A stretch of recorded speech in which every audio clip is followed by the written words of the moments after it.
2 һәм 6 сыйныф укучыларын тантаналы шартларда яшь армия софларына кабул итеп алдылар. Дәрәҗәле кунаклар, малайлар һәм кызларны туган илебезнең тугры гражданнары булырга өндәде.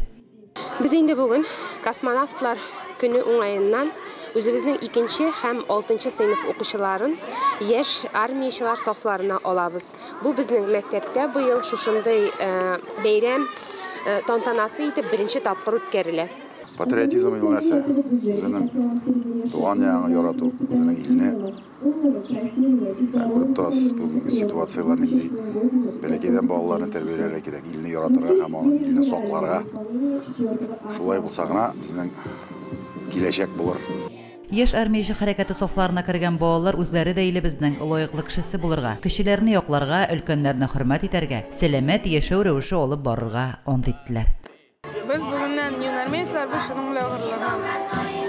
Бәйрәм төсен алган чара патриотик җырлар белән үрелеп барды. Яшь армия балалар һәм яшьләр хәрби патриотик хәрәкәте республикада иң активлардан санала. Мондый хәрәкәт укучыларда туган илгә мәхәббәт, ватан пәрвәрлек хисләре тәрбияли.